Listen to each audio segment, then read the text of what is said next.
Hello and welcome to another episode of the Automotive Tales E46 build. You can't help but notice that I'm surrounded by a bunch of wires, and that must mean one thing, which is we are doing the audio work today.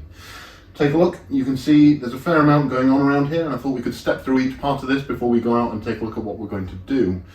Realistically, we've got a couple of main points in the entire build. We have one head unit, we'll unbox that in a second and see what's going on. That's going to provide a large screen, some navigation functions and so on for us to work with, plus a large amount of interconnects that's going to allow us to connect the rest of this kit to it.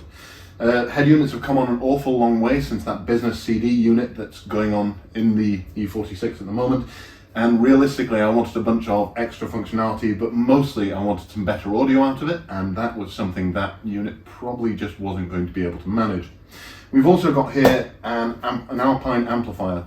Now, this is a little bit old tech, realistically. I think they've moved on a small amount, but it's still a fairly nice amplifier.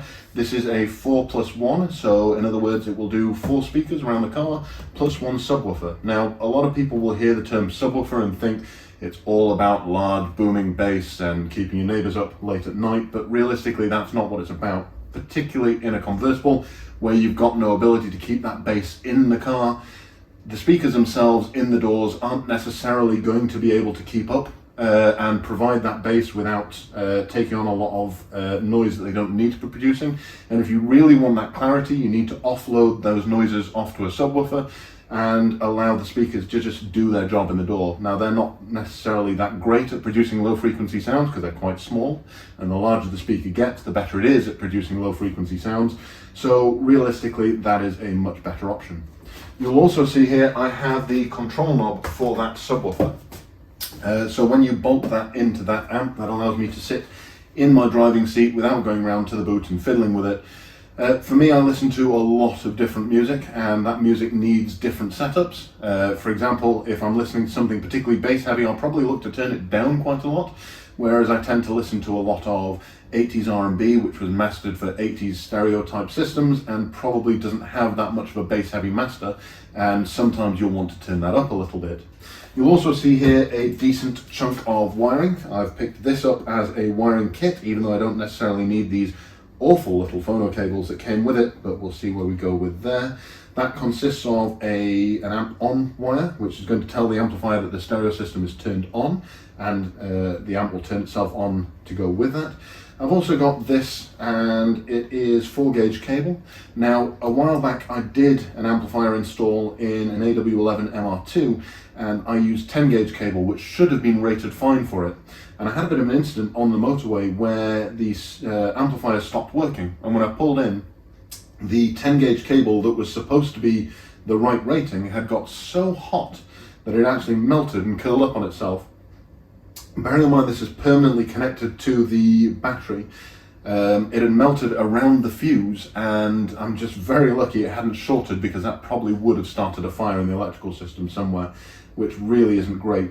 You can always upgrade the cable and use it bigger than it should be, and a 4-gauge cable should be more than capable of running this amplifier, but realistically you don't want to be shorting yourself on that, pun intended, and you probably want to be choosing something a little bit higher rated than you actually need. There's also a large fuse in here which we'll be mounting as well, safety first.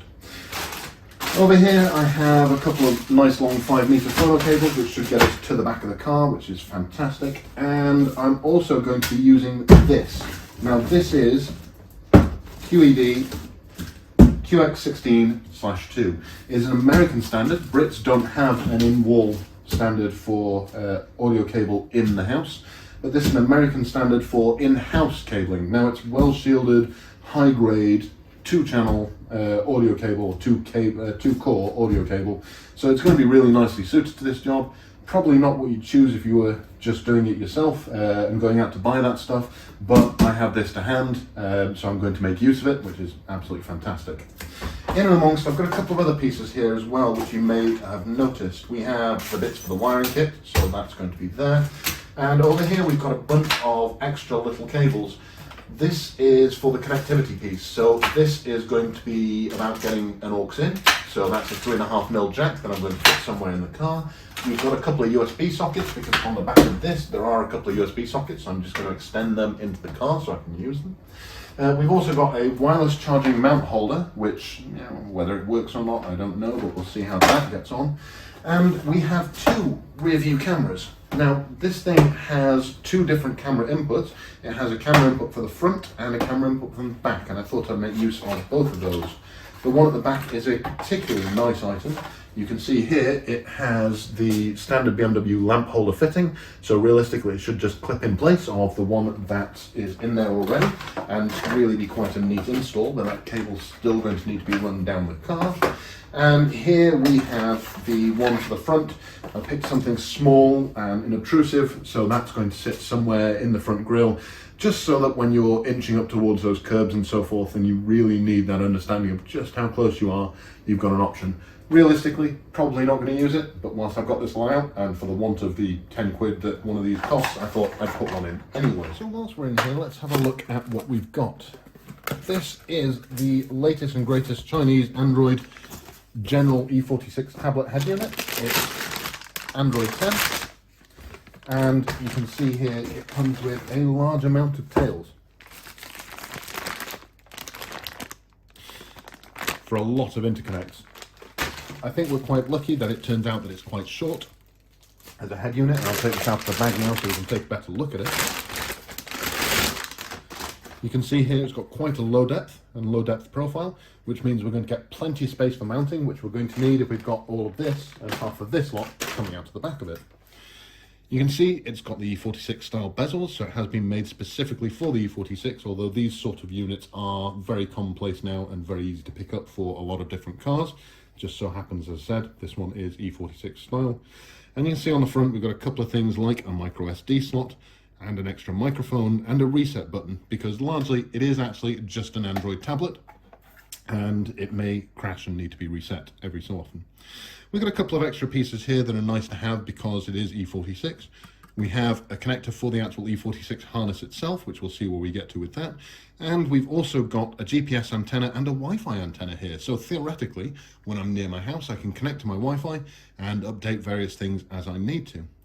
These are a bunch of the sub-harness pins, and these are going to connect to a bunch of the harnesses that we have here that allow us to run all of the cameras and whatever it may be that we do.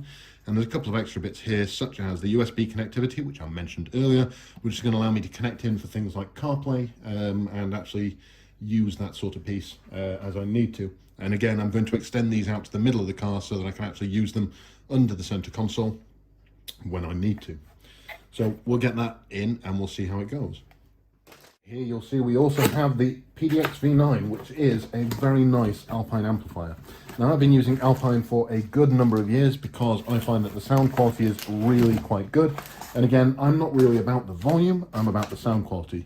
You could probably find you could buy a much cheaper amplifier from somewhere that has much better specs for much less money, but those specs don't always necessarily happen, and you don't actually get that. And plus, I find that the sound quality is usually fairly bad. This has come from a reputable reseller, and we'll take a look at it. Again, it's a fairly sleek, slick piece. I don't want to put it on display. I want to have this hidden out somewhere, so it'll probably go mounted to the back of the seats or something, right underneath the convertible top. And you can see here are our inputs and outputs. So we've got this special Alpine type way of getting your outputs out. We've got the clip for the remote bass knob, which we'll be using as well. And we've got the input pieces here. Now, I think that the head unit only has one output for the subwoofer, so we'll see how we do with that. We might need to get a splitter for that, or we might be able to tell the amplifier that it's only coming in through one channel, and we'll see what happens there. Again, you've got nice heavy duty power supplies, and if you take a look over here in this box, we have all of these units here where you can screw in the terminals and then just click them in all nice and easy, which is absolutely fantastic. Let's go out, see where it's all going. So we're back out looking at the beast again, and you can see quite clearly here there's a channel that I can run cables down the car in this point, and I'll probably use that because these sills are actually full of strengthening and there's probably not much space for me to do so. If I run it down there, I can run it straight through, straight under, and hopefully through the carpet, and we'll take a look under the back seats and see if we can get it through that way. Additionally, let's go take a look in the boot. So here is the boot. Now you can see it's a fairly standard boot, not really much to talk home about. You can see there's the original CD changer in here. Now I will not be reusing this CD changer. We'll be sticking a memory stick in wherever we can and using that sort of thing. But I always find it interesting when you buy a car and they leave their CDs in. So if this was your car and you want Now 93, or the soundtrack from The Bodyguard, or I Love Garage Disc 2, Slow House, or Essential R&B back, and the other half of Essential R&B is in the head unit itself, please shout, you're more than welcome to them. We're also lucky with an E46, and most BMWs that the battery is here in the boot, and that's going to make it considerably easier to get the power for the amplifier. If we take a look, I can show you where the amplifier is going to go. 1 second, this may be a bit shaky. And right there, you can see the back seats are a perfect place for it. Now, there are a lot of E46 convertible sub boxes available, and they all seem to use that centerpiece there. So I can pull down where the ski hatch used to be, right between the two rear seats, and use that as a makeshift place to mount the subwoofer itself behind the center armrest, which I will probably be making use of. And finally, we come to the front end, or the business part of it. Business. We can see that this is somebody's Ministry of Sound CD, fantastic. And again, all of this is going to need to be really sorted. There is a pocket down here for which I can replace that panel and shift that down a little bit, so that'll be done. Which leaves us with what used to be quite a large amount of space in the back there for us to fit that big new stereo, which is quite short depth, and all the cabling that's going to come behind it. We'll get on with that and we'll see how we get. Well, that's enough of me gabbing on for this episode. Join me next week when we'll be destroying my hands and arms trying to mount cables places BMW probably didn't intend for them to go. I'll catch you next time.